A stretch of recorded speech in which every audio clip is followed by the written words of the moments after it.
when I was in 11th and 12th, I was so fascinated by aerospace engineering. So I decided to do PhD in my third year itself because I understood benefit, or I understood the value of working on one problem statement for longer duration.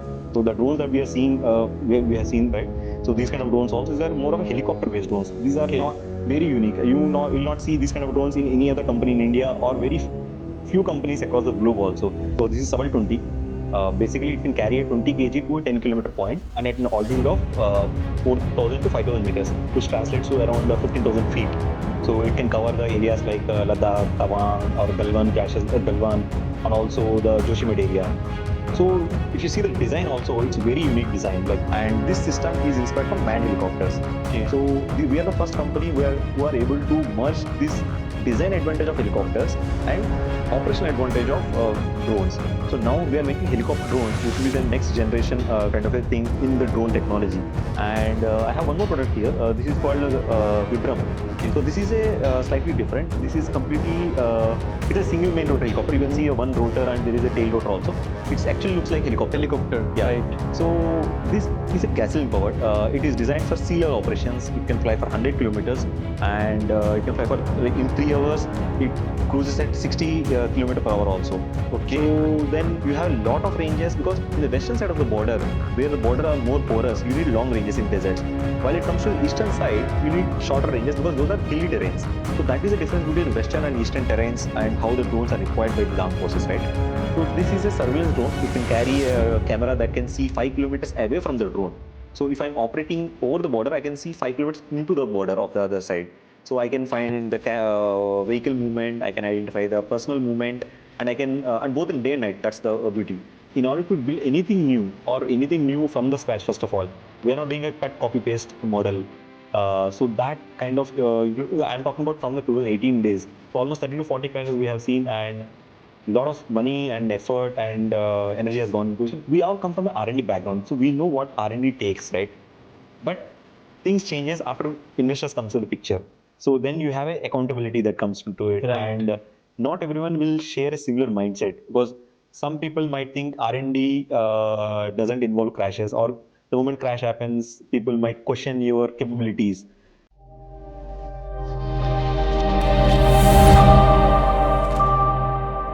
Hello everyone, welcome back to a new episode of the Rocket Media, and today we are in Noida with Ramakrishna, co-founder and CEO of EndureAir Systems, an Indian UAV innovation company building one of the most advanced and diverse unmanned aerial vehicles in the country. Swagat Ram, thank you for giving me this opportunity, and by the way, this is one of the best tech labs I have seen so far. Yeah, thanks for having me here. Actually, this is also one of the initial podcast that I'm also doing. So I'm also excited to have a conversation, and also more than happy to talk to young entrepreneurs like you who are starting up in these days.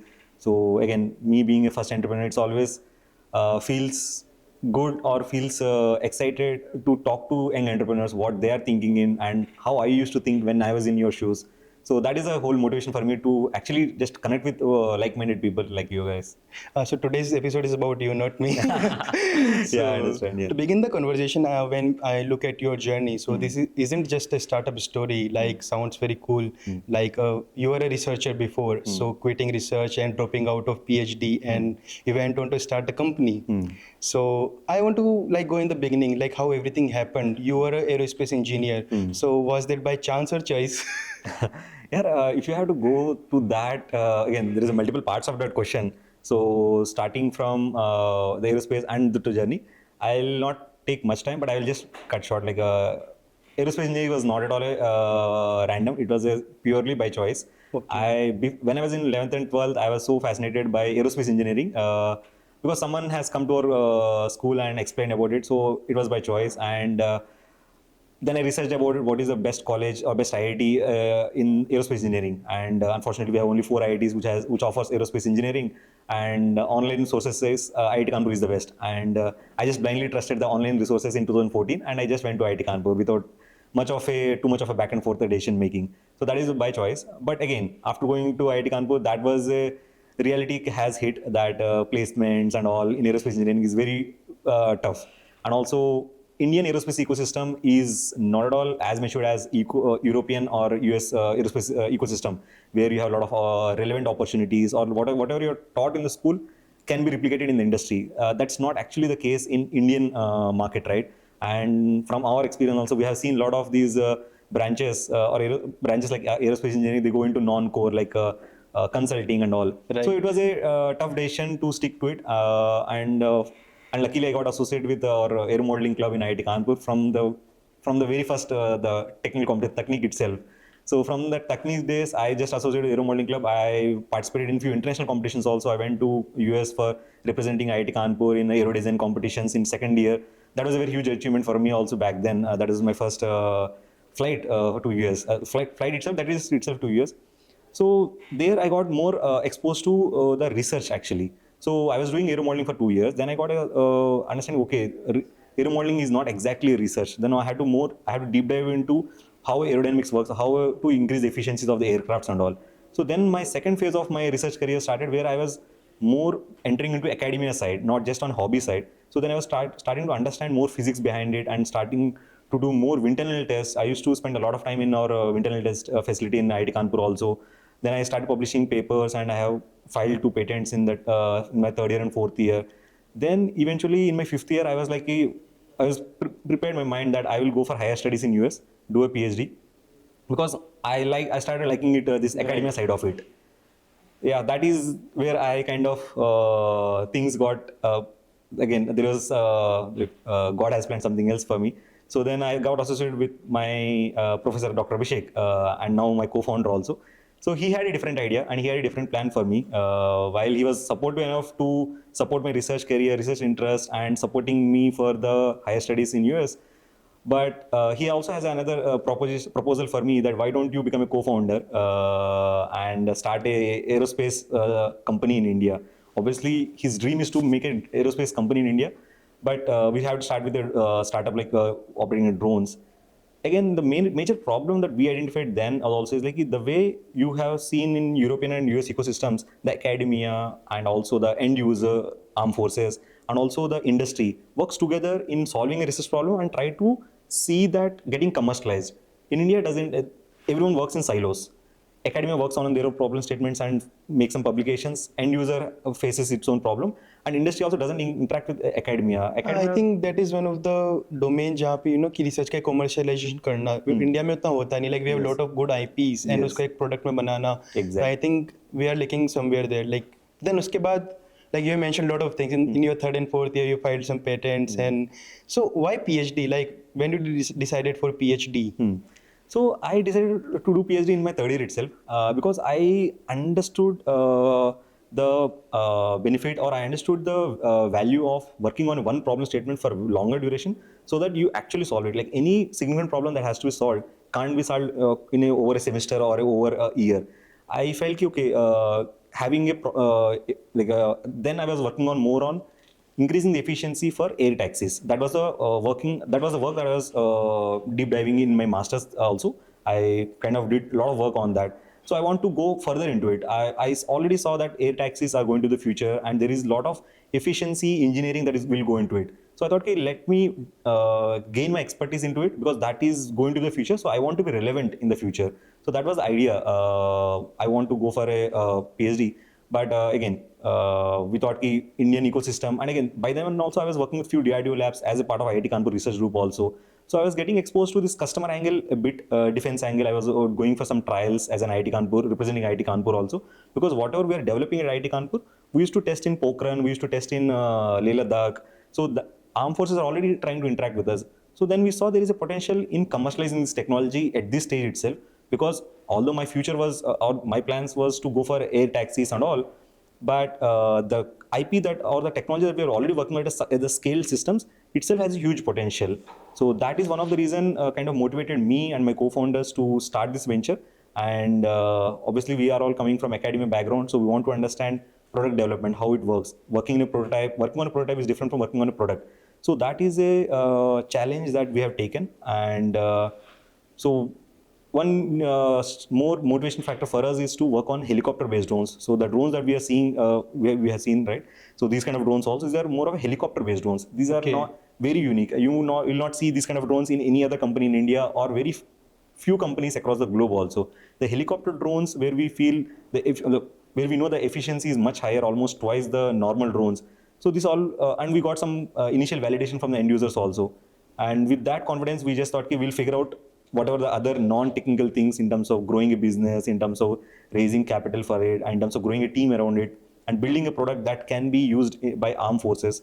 So that's just a hunch, or that's just a leap of faith that we took, and we started this company. That was I was going to ask, like, when you're doing a research, so you can do anything, you can go in anything, but when you turn into an entrepreneur, so उस product की एक utility होनी चाहिए, या फिर उसका जो commercialisation है, लाइक कि what we called a PMF, और दैट इज कि एक मार्केट हो उसके लिए, and what is VC backable, what is not. So what was the first PMF that you look forward to and जो आपने बिल्ड किया? So one thing, a lot of entrepreneurs, including myself, we used to overemphasize that we need to have a right plan of action or right strategy to kick off, or right strategy that has to be scalable and all. So we overemphasize a lot. Yes, it is required. I'm not denying that, but it's okay not to figure out everything in the day one. Okay. Because the drones that we are seeing is not what we started with. Honestly, when we started in 2018 and 19, we started with a different business model. We thought we will be consultants for anyone who is looking for end-to-end aerial solutions. We didn't had any product to start with. We thought if anyone has a problem that has to be solved by a drone, we will design and solve it. And we actually bagged a few customers on that model also. We bagged a delivery company, the e-commerce company. We got a development order from them. Then after spending 1.5 to 2 years on that kind of business model, then we thought, okay, we can't scale this consulting business. We can't be a drone consulting or a development house for long term. We need to have a products. So then the thought process, okay, then let's make the products that are available with us, which can more standard product that we have to offer. Rather than we waiting for customer to define the specs, we started telling the specs, we have these drones, what do you want, and what kind of a customization you want on top of this. So we've kind of pivoted our model there. And then also the products we started pitching are not the products we are now. So we spent a couple of years on a few products, and then we understood on the way, okay, some products are suited for sea-level operations. Some products are suited for high altitude operations, like Ladakh or Siachen or Tawang or Joshimath. So we can't. So we sometimes had pitched a wrong product to wrong customer. Although the product has utility with a different customer, so that kind of a what do you call? Like the mapping mismatch has also happened. So we kind of learned a lot of things by making mistakes, by knocking wrong doors. But again, that itself gave us a lot of learning on whom to approach. And now we are working on morely on the logistic drones, which can carry 10 to 50 kilos from point A to point B, right? But back in 2019 and 2020s, we were working on surveillance systems, which can fly for 3 hours, and it can fly for 100 kilometers. So need of the hour changed over the time. And earlier, used to be a lot of tension on the western side of the border. Now, in last 3-4 years, there is a lot of tension on the eastern side of the border. Right. So the terrain changes, geography changes. So the requirement of the army changes. So we need to adapt to it. So we have quickly developed our logistic drones, and we moved from surveillance drones. And in logistic drones also, now due to Operation Sindhu, there is a lot of demand for weaponized drones or offensive applications. Now earlier, logistics is a defensive application where we are just replenishing operations or replenishing our forward post. Now there is a need for going beyond the forward post, like crossing the territory sometimes if required. So there is a need, the requirement changes. So now we are adapting to that. So every time it's a new requirement, or every time you have to adapt. So what I felt over the time is the key USP of any company, including ours, is always how fast you can adapt to the situation. That is the USP of any company, and that has to always be strengthened by having the right people, by expanding the people in that mindset. So if we primarily look at the TAM of this industry, so I think defense is more TAM than the delivery market, and at this point of time. So you work primarily with army. So how that came into the frame? Like when you first started working with them, they approached you or you approached them? So to enter a defense segment, yes, initially it was a very, for academicians like us, right, initially. So it was always felt like a black box. We didn't understand whom to approach, how to approach, and what is the protocols of it. So the kind of business development, if you can call, so it was slightly unclear. It was a bit foggy. So what then we spent a lot of time talking to relevant stakeholders of the industry, both from. So what happens is, like in defense, the decision makers are there, the users are different. So if you start spending too much time on the users, then you will not able to get the business in the right process. And if you spend too much time with the decision makers or the procurement teams, then you will not make a right product that actually is have a value in the field. So you need to find that balance. You need to talk to a lot of stakeholders, because it's defense or armed forces. It's not a one organization. It's a vast organization. If you want to crack it, right? So we started this thing called NCNC trials, no cost, no commitment trials. So in defense, if you want to enter or if you want to showcase your product, especially if you are coming up with something cutting edge, if you're something, and if you're challenging the status quo, you definitely need to be out there a lot. So you need to go and say, okay, I don't need any money, I don't need your orders, but let me prove myself in the field. So let me give me a chance to, in the desert terrains, in maritime situations, in high altitudes, low temperatures, give me a chance, and we will demonstrate to you. So that is the approach we followed for almost like 3 years. From 2002 to 2023, we have done almost like 100 plus no cost, no commitment trials in harsh terrains. Team has worked around, like traveled a lot. I myself used to travel like almost like more than like 20 days in a month. I used to travel at one point from Kanpur also. By the time then we were in Kanpur itself. So connectivity is very bad, but still we had to go to Jhansi, and also that kind of a aggressive marketing, it comes under marketing only. So that kind of aggressive marketing kind of established also, okay, there is a new company in the market which is kind of challenging the typical multi-rotors or the typical solutions. They're coming up with helicopters.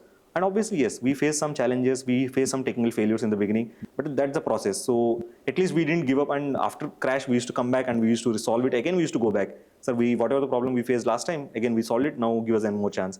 So armed forces are kind enough to give us the chance, and through that, so that is where the product validation kind of phase took place, right? Then the commercial validation phase kicked in, where we started getting some orders. We served our logistic drones to Eastern Army Command, and now we are getting some order from Northern Army Command.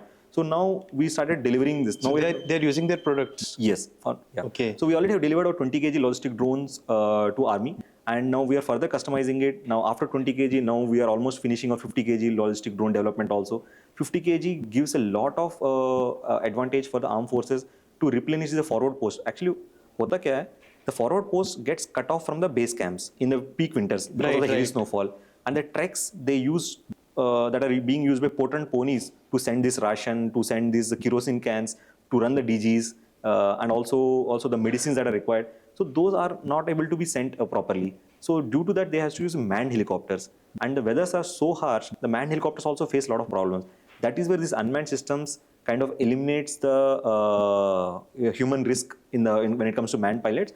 And also this unmanned drones increases or gives that opportunity to replenish the post with the fresh vegetables and all. And it kind of keeps up the morale also. So there is a communication between the forward post to the base camp.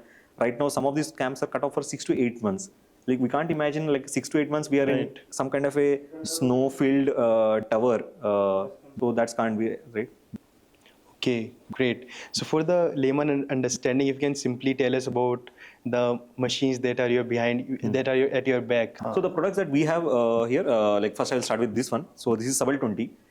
Basically, it can carry a 20 kg to a 10 kilometer point, and at an altitude of 4,000 to 5,000 meters, which translates to around 15,000 feet. So it can cover the areas like Ladakh, Tawang, or Galwan, and also the Joshimet area. So if you see the design also, it's a very unique design. And I'll come to the benefits of the system, but I'll just first explain the system. So it's basically a tandem configuration. Okay. The design inspiration has come from the Boeing Chinook helicopter. You might have, a lot of movies have this use this system called Chinook. So Chinook system have 2 rotors at the end. Transport वो बड़े-बड़े होते हैं transport के लिए जिसमें 2 rotors होते हैं आगे पीछे. The biggest transportation helicopter in US Army, US Air Force and Indian Air Force is the Chinook helicopter. It can carry 10 tons. So this is inspired from Chinook? Yes. Okay. So we actually started working on this design back in 2016 itself in IIT Kanpur before EndureAir started. and then we later adopted that background IP and then commercialized and perfected the solution. So it's an electric powered system first of all, so that you don't need gasoline systems at high altitude. So it's a completely electric powered and it can fly for 1 hour, and it has 2 rotors at the end, and both the rotors are independently controlled. And if you see, the angle of these rotors can change. It is very unique system, and it is what it is there in all manned helicopters. If you see helicopters, there is a lot of mechanical systems at the rotor. Actually, what it helps for us or for them is also, when you increase altitude, your air density gets lower. So you need to have some system in place to counter that rarefication of air density. Because if you run in sea level, you can run for 10 kilometers. But if you run at high altitudes like Leh, you can't run for 10 kilometers because oxygen is not there for you to breathe. Right. Similarly, for the systems, for drones also, you need air. If not oxygen, you need air to push down so that it can lift, right? So the moment air density gets lower, your system falls, gets into it becomes incapable to lift the same capacity. That is what we are countering with this variable pitch mechanism, and this system is inspired from manned helicopters. Okay. So we are the first company who are able to merge this design advantage of helicopters and operational advantage of drones. So now we are making helicopter drones, which will be the next generation kind of a thing in the drone technology. And hopefully, we are very confident in the next 5 to 10 years, you will see more helicopter drones, because this is basically the smartphones of similar to what smartphones were there in the mobile industry. These are the next generation drones for the And this logistics. is completely indigenously built in India? Yeah, the whole airframe, the whole avionics, and the autopilot that is required to stabilize. Because a lot of companies who knows the advantage of helicopters are not able to do it. But what we did is, like, from 2013 and 14 days itself, from the support of DST, from the support of DRDO, we developed the autopilot for these helicopters. So that is the almost like it's been 10 years of development for the autopilot, because these systems has to be stabilized on their own. The army jawan who are flying these drones, they are not stabilizing it. They are only just saying where to go, when to drop. And everything is being autonomously stabilized and flew by these drones. So that is the core IP of EndureAir. So this is autopilot too? Yes, it's completely autonomous. Okay. You just have to map the waypoints. There is a point A, B, C. You have to fly this route to avoid any, let's say, urban settlements. And you have to drop at point C, the drop payload, and you have to come back to the location. So everything is autonomous. You just have to click give the go ahead. So how this works, like how you are training this? So this, again, when it comes to training, again, a lot of testings and a lot of tuning and autopilot development goes into this. So we start with the basic systems like helicopters, then the tandem helicopters. So this refining of perfection of this autopilot requires multiple data collection and multiple stabilizations, and because what autopilots wants and how craft is reacting to it, you need to find that difference between it, and you need to fine tune it. And there is a lot of tuning goes into it, which is called PID tuning. So all those process, it takes time, and again, every new design goes into that process.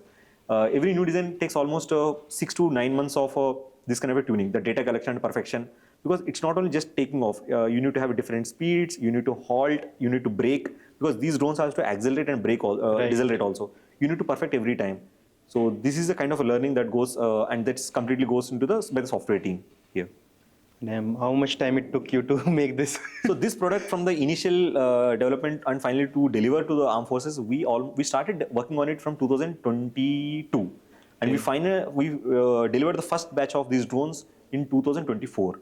It took us 2 years for this product, and I have one more product here. This is called Vibhram. Okay. So this is a slightly different. This is completely it's a single main rotor helicopter. You can see a one rotor, and there is a tail rotor also. It actually looks like helicopter. Yeah. Right. So this is a gasoline powered. It is designed for sea level operations. It can fly for 100 kilometers, and it can fly for, like, in 3 hours. It cruises at 60 kilometer per hour also. Okay. So then you have a lot of ranges, because in the western side of the border, where the border are more porous, you need long ranges in deserts. While it comes to the eastern side, you need shorter ranges because those are hilly terrains. So that is the difference between western and eastern terrains and how the drones are required by these armed forces, right? So this is a surveillance drone. It can carry a camera that can see 5 kilometers away from the drone. So if I'm operating over the border, I can see 5 kilometers into the border of the other side. So I can find the vehicle movement, I can identify the personal movement, and I can, and both in day and night, that's the beauty. So, and now I can relay back this information to 40 kilometers away from the drone. So I have this kind of a solution in this kind of drones. And again, these are logistics and the surveillance. And we do work on few other solutions, but yeah, those are in the pipeline. Okay, so how many you have produced and how many you have crashed in between the process? So the first question, so far we almost delivered around 100 to 125 drones of Okay. different kinds, and in this process we crashed at least 30 to 40 of them. 30 to 40. Yeah, in the R&D, because that is the challenge, or that is the biggest pain point in order to build anything new, or anything new from the scratch, first of all, because we are not getting we are not doing a cut copy paste model. So that kind of I'm talking about from the 2018 days, so almost 30 to 40 crashes we have seen, and a lot of money and effort and energy has gone into So it. did you get that kind of backing in the beginning, like how investors or people look up to you guys, like where is our money? No, initially for initial 4 years, we were not backed by anyone. Okay. We used to generate revenue, we used to get some margins in it, and it's completely bootstrapped. You were Actually. generating revenue at that point From of time Kanpur. too. Yeah. So in Okay. Kanpur itself, we started generating revenue. We used to work with a lot of research labs of other IITs. We used to work with DRDO labs. We used to work for armed forces also back then. And obviously companies like Delivery who were giving us development projects. So we used to do everything to get some revenue and focus on our products. And in this process, when obviously it's a hard-earned money, it's not an investor money that can be burnt, right? So though, and agar when the crash happens with that money, it pains a lot. It gives a lot of pain. Ki this 20 lakhs worth of drone just crashed, and sometimes they get fire. They caught fire. So when they caught fire, you have nothing to salvage. So the whole it's a. But again, I don't know whether you have seen this video or not. There is a YouTube video from SpaceX when the Falcon 9 crashes a lot. Right. So that is actually the costliest video in YouTube, because the kind of amount of crashes it happened, and so by far we all feel that is the costliest video of YouTube. And whenever we see that video, we say, okay, this is the part of the process. If you're making something unique and if you're challenging the status quo at whatever level, I'm not talking about hardware level. If you're doing at a software level, if you're talking about a media level, anything, if you're challenging the status quo, it will take time, and you will face some failures, right? So this is what, and we used to take it hard, or look, we used to take it and move on, because we know, because we all come from an R&D background, so we know what R&D takes, right? But things changes after investors comes to the picture. So then you have a accountability that comes into it, Right. and not everyone will share a similar mindset, because some people might think R&D doesn't involve crashes, or the moment crash happens, people might question your capabilities. What again? Same. Elon Musk was being questioned about his idea of a reusable rockets, right? When it was not successful. Now he's doing it on a daily basis. Right. But 6 to 8 years back, it was a huge challenge for him also. That used to be. But again, he didn't give up, or some of his investors didn't give up, maybe. And we are lucky to find a very like-minded investors who understands deep tech and who understands the ups and downs of this process. And yeah, thanks to them that we are running, and we are able to build the confidence. There are some hiccups in this journey, but yes, we are keeping our head down, and we are still working on developing more new products, which will be challenging more bigger challenges, because the bigger the drones I am building, the bigger the losses will be, because yeah, and now I have to be withstanding that kind of a challenges also. Yeah, I think hardware is really hard, and when we look at the R&D in India historically, like investors still have that taboo towards investing in R&D, like कि उनको कुछ करना है, and mostly Make in India was screw in India before, like and you Yeah. are building something totally incredible. Yeah. So talking about your team and co-founder, so how everything is aligned here in the company? So that's a good observation, that because the point is it all depends upon team. When you are working in deep tech, it's the team that matters, because if you have a good team, and if you have a good team that is motivated enough to solve the problem statement that you are trying to solve and committed to it for longer duration, the customers or the investors or the stakeholders that you need, everything will follow.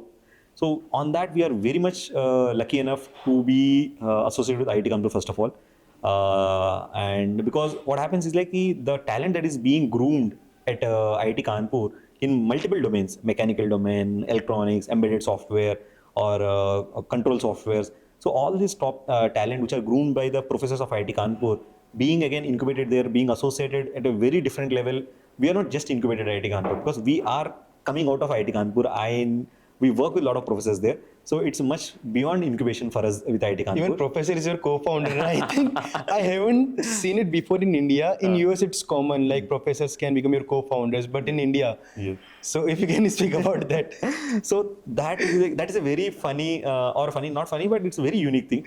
And here the credit goes to the professor, Dr. Abhishek, who has done he's a IIT Kanpur alumni, and he's done his master's and PhD from University of Maryland College Park, and he joined IIT Kanpur in 2013. So I joined his research group in 2016. So I worked with him for 3 years as a BTech, and I did my BTP, and I did my master's under him, and I've published few papers, and we published few patents along with him. So I always came across he is one of very rare breed of professors. He's super energetic, and he's super like he imparts confidence. Even as a BTech student, he used to take my inputs on how to manufacture composites, or how to used to give that contents to the people. So what I observed over him by working with him is like he can be a very good person to be working with, and I didn't had a 1% doubt when he offered me as a co-founder. So I thought, yeah, yes, there is my friends, and there is a questionable or a taboo about how to work with a professor, or whether this will work or not, because professors are professors, students are students, And there is age and generation difference, Yes. na? So exactly, there is almost a generation difference. So that's why people always question about it. But I think I am lucky enough to find a professor who doesn't mind that age, and also he respects people views, and I also, and his technical domain, and he's a super sharp first of all. So it meets all the criteria of finding a good co-founder in terms of the vibe match, in terms of the commitment, in terms of the ethical work. So people can have different skills, but people should have a same ethics to work together. That's what I feel. Ethics can be anything. You can have there can be positive, and you can be very, as a group you need to have a similar ethics. So I always feel we all came from that, and we all share a common motivation of serving to the nation. That is to the core. It's there from my childhood. I have this sense of serving to the nation. My father actually pushed me towards NDA at one point, but I couldn't do it because I was good at, I think, math, physics, and chemistry. So I kind of came into the engineering side, but still it's always there in the back of the mind to serve to the nation. It's always, at least it gives pride to all our 3 co-founders, because we are serving to the nation indirectly or directly maybe. So that is a shared feeling for us. And again, now coming to the team other than the co-founders, so we are good enough to find a good talent from IIT Kanpur because of the Professors Association, and afterwards then we started hiring outside IIT Kanpur also. Some of the people who are done their masters from Europe and US. So they are also committed to this challenging problem statement, because a lot of engineers in India are not being pushed the way they are being pushed at EndureAir. That's what I feel. That's what I keep on hearing from my team also, because a lot of there is a good talent, engineering talent in India, but everyone kind of limits and try to reinvent the same wheel or try to replicate the same model. Let's say there is an industry leader which is doing some product, and everyone try to copy paste that. So because they think that's a quick buck and there is a shortcuts in the short term, right? But we always went very differently. We thought we don't take shortcuts. We will try to solve the biggest problem, which is developing unmanned helicopters in this ecosystem. And that actually, more than challenging, it motivated people to have some cause or have some purpose in their work.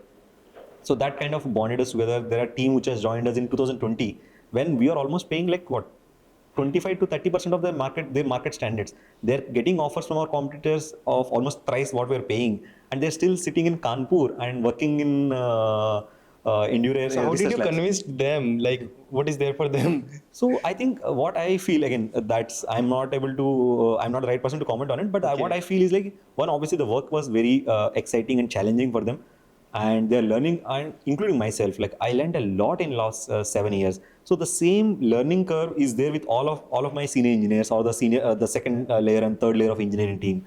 And the third thing I feel is like we as a co-founders have always been building a very good culture which includes everyone in the decision making, and any context that is there to do a project, everything is transparent here to a level. We don't have any cabins in EndureAir. everyone, including co-founders, sits along with the team. So that kind of a no cabin culture is a message that we are sending to the team that you can approach us for any small thing, and we are here to hear you, and we are definitely going to reply you back on whatever problem that you are facing. And there is no information hiding in terms of what we are doing and why we are doing, and that kind of makes them part of the organization more than anything else.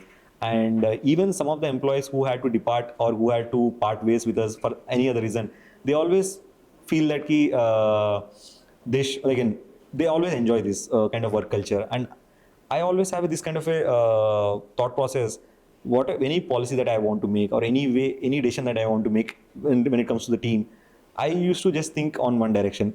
What kind of a decision I want if I'm working in a company. So I keep myself in the employees or in my team's shoes. And if I do this, whether this is the company I would like to work upon. So I kind of alienate myself from my position. And this has been some thought process I have built over time for last 5 years. Anything that we have changed or anything we have done, it's always like, if I do it, whether I will work here or not, or whether I will like it or not. If I like it, somehow my whole team, so that kind of takes their feelings or their inputs also into mind. If I don't get the answer, I talk to the team. What's your take on it? And we hear to a lot of people, and we have a lot of team discussions on multiple quarterly. We do review collectively the business. It's not just co-founders who are reviewing it, or it's not just investors and co-founders are debating it. Actually, we debate first with the managers. We collect all the managers in a room for 3-4 hours. We discuss all the challenges, all the positives and negatives of that quarter. We analyze it. So we call it a very, we have a cute name for that, as a SAP session. Okay. SAP, summarize, analyze and plan. So what we do is like, we summarize what happened in last quarter, and we analyze it, why and all, and we plan for the next quarter. So every quarter it has become a religious mandate in EndureAir that we do that. And it's been like 6 quarters we have been doing it, and the results of it are tremendous, because it gives transparency for everyone. What happened in business development is now clear to the production manager also, and what happened in let's say procurement or supply chain, it's clear to my technical team also. So it's everyone understands, analyzes the problems and try to give their inputs on it, and it brings the confidence. It actually gives a lot of sense of ownership. Okay, I am being heard, I am directing, or I am actually contributing to the direction of the company. That is an inclusive culture that we definitely are giving. And more or less, if I have more sharp minds, why don't I use in other domain also? Right. At least why should I compartmentalize just to the product development team? He can also, because I'm an engineer, but now I'm handling finance, now I'm handling fundraisers, now I'm handling, let's say, sales. So anyone can do anything if they're motivated enough, or if they're willing to learn themselves the nuances of that particular task, right? So that is something people like it. I feel people like it here, the way we include everyone in everything. Yeah, like as you said before, adaptability is the greatest skill you can have in current times. Yeah. And when you get some new tasks, new challenges, so everybody I think loves it. Yes. So continuing to your team, so do you think, like, do we have any bottleneck of talent in India? Like, do you find passionate engineers in that number of engineers? So do you think we have any bottleneck of talent?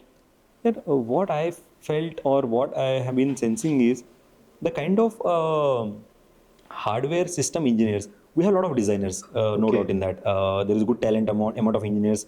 But one particular domain that I always fell short, or after talking to a few other companies also, what I feel is like the kind of system reliability or system engineers who focus on reliability of the hardware, that is not up to the mark actually, because a lot of these people who are responsible for reliability are having a lot of experience of 10-15 years. But in terms of engineering vertical, or this system engineering is a dearth we always faced. And also when it comes to defense electronics, a lot of this talent is actually occupied, or a lot of this talent is with the established defense companies. So having them in a startups like us, it's a cost, it's a like human capital issue. But again, because our engineering curriculums doesn't actually focuses too much on the hardware design. A lot of these things are actually trained on the job. So we have to hire from established defense companies who are exposed to these kind of systems, and they take time to adapt to drone ecosystem. They might be very good in some radars, or they might be very good in some kind of a communication modules. But a drone as a system is a different electronic product. So that's where a lot of in-house training has to happen. Even the drone pilots we include for testing of drones, they have to be trained a lot on our drones, because we are again flying helicopter kind of a drones, which are, they might not have, obviously they didn't get any chance to fly these kind of drones in any other company or in their colleges also. So we almost spend 6 months in training individuals who can fly these kind of systems also. So that is and again, now that poses you a different challenge. How you are going to plan your human resources, or how you are going to plan your team expansion, because the defense doesn't give you visibility. So you need to find that balance between lack of visibility, and also when the order comes in, they expect to be delivered very fast, very in a very quickly. So the training time or the gestation period of human capital to be effective is very high in this segment. It's not only just the endurance. I think a lot of drone companies are facing that issue. Okay, and what about raw talent, like someone coming out of college and like, we mostly used to love machines in our early childhood, but somehow we ended up being a consultant programmers or like that. So right after hiring from college or raw talent. So we have started this scheme for last 1 year, where we are hiring a lot of interns, be it from IIT Kanpur after 4 year, third year or fourth year, or be it from other private colleges after a graduation or pre-graduation. So we are seeing, okay, if colleges are not training them, let us train them as an interns, and we are paying them. And by the end of the internship, we are offering them the PPO, and they are joining us afterwards. So this model has been successful so far in building the supporting engineering staff for us also, because as we go, we again, that also gives us a period to train them on our systems. So that has become a very successful strategy so far. Yeah, I think it will take a lot of time to kind of reach that level. Yes. Because it's not just one company, as an ecosystem.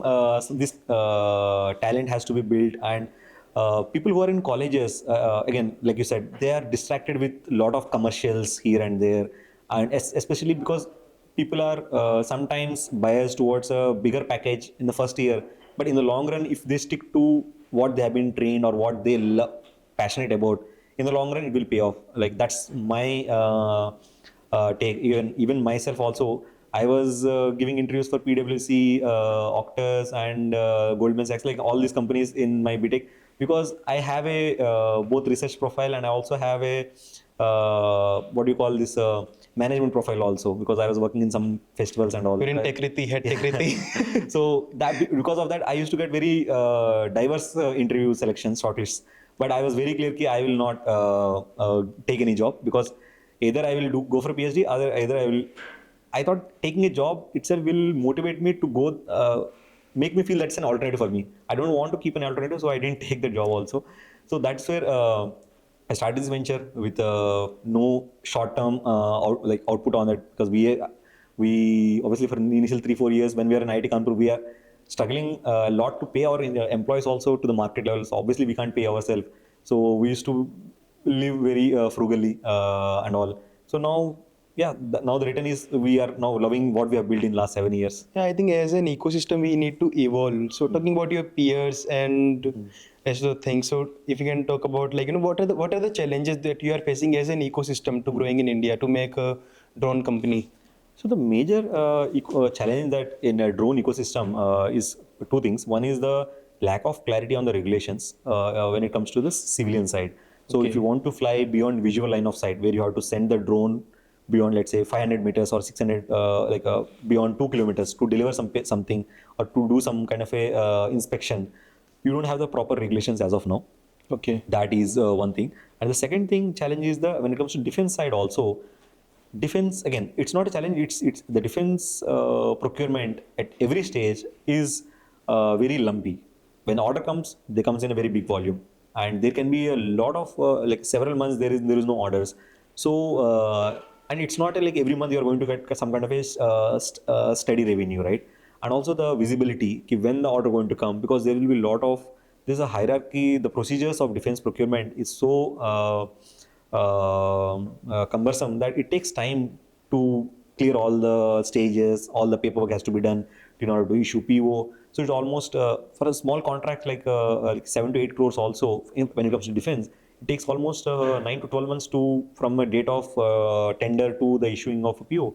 So with that kind of a ecosystem, it's very hard for companies, startups actually, to manage their cash flows, to manage their expectations of investors, because when the order comes, they are not going to give you advance also. So you have to put money from your pocket to buy the inventory, to develop the systems and deliver it, and then expect for 2 to 3 months to get the payment done. So the sales cycles, it's called sales cycles are very long, and cash flow is a big issue that every startup is trying to solve here, right?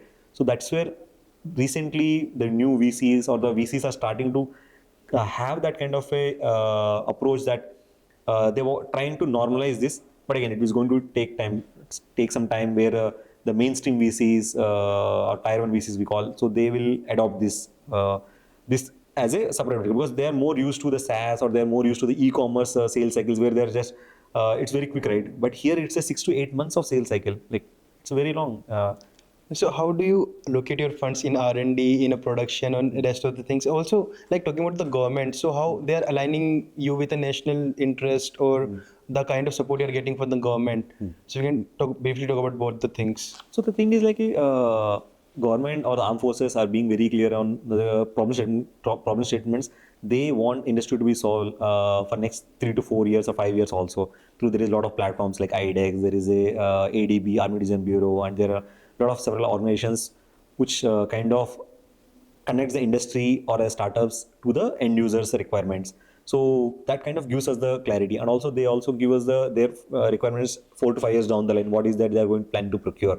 So taking those as a reference, and also taking that actually helps us as a good guide, and we take 1 or 2 years as a horizon to finish the product, because now we fairly understood what kind of a timeline it takes to develop a product and also demonstrate successfully to the end user.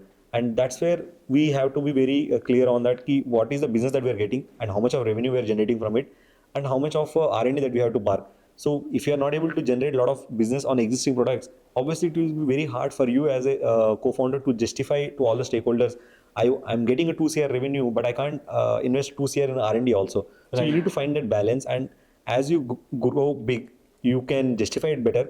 But in the initial stages, it's very hard to justify to yourself, first of all, because you can't keep on investing money into R&D if you are not able to see the outcome of the R&D that you have done earlier. So that kind of a you have to stage it, or you have to stagger it. So you can't do everything that you want. So although you can and you want to, some of the R&D that we want, because right today I want to develop a 200 kg logistic drone.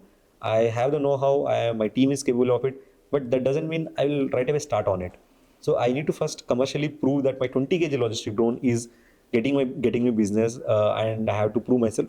Because one thing every co-founder, or at least the engineering co-founders, need to understand, that you can't startup is not a research lab. You need to show some business, then only you can, because at the end of the day, it's all about building some organization, right? You can't just build products and test it and be satisfied with it. So that is a coming from an engineering background and pure research mindset. It's very it was hard for me to absorb it, and first of all to accept it. So it took time. It took me time. So now I know okay, I can't just keep on just building products. I have to generate revenue from the products that I have to build. I should be very persistent about where my revenue is going to come, and what are the applications, and how I have to crack that market. Because product development has its own challenges, and cracking a market and and developing a go-to-market strategy that is successful for any new market itself is a different challenge. So as an engineering mindset, again, we have a problem. I'm more than happy to solve it, but again, the only thing is like we should accept it. It's not an additional task; it is part of the task, because you are not, again, like the very first statement. Startup is a business. It's not a research lab. You need to show some traction. You need to show numbers, not only just to investors. I'm not talking about investors, for you also, or for your team, because a lot of your team members are expecting you to be successful. That gives them the motivation. They're working for a right organization with a clear vision. So that vision comes with the numbers, like how successful you are in terms of revenue, or how successful you are in terms of capturing the market share. and how you are leading the segment, or you are just following a segment, or you are leading a segment. So all these things part of the morale. What is your long-term vision? Like, how do you see EndureAir system in the next 5-10 years? Like, that is the point that we want to reach first, and then what is the long-term vision for you? So we always have this vision that EndureAir will not be just a drone company. It will be an aerospace company in next 5 to 10 years. And we initially used to have a very statement that EndureAir will be what Lockheed Martin of US. So Okay. we are going to be developing a very niche solutions. Irrespective of the market, we are going to develop solutions that are so unique and so they're going to offer high performance in any segment. Like, right now we are focusing on logistics. Tomorrow we have a plan to operate into the offensive applications, and we also have a plans in working on heavy duty logistic drones, like let's say 200 to 500 kg payload carrying drones also. But again, whatever we are going to develop, it's going to be very super efficient, and it will actually solve the problems that end user is facing in order to not only adopt the technology, but in order to scale the technology. Because adopting technology is just a proof of concept, just to try and test it out. But in order to scale that usage, not just using it for the marketing purposes, you need to be efficient, you need to be very reliable, you need to prove day in and day out.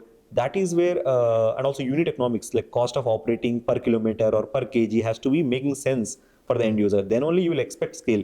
Otherwise, all the market hype of usage of drones, it will just remain as a hype. So that is what we are trying to solve, what exactly is stopping the end user to scale the adoption. So that is a one level deeper into the key. After adoption, people are not scaling it. So that is where we focus on most, be it defense, be it enterprise, be it civilian. So that's our kind of vision. I genuinely wish like someday you make a legendary company like Lockheed Martin.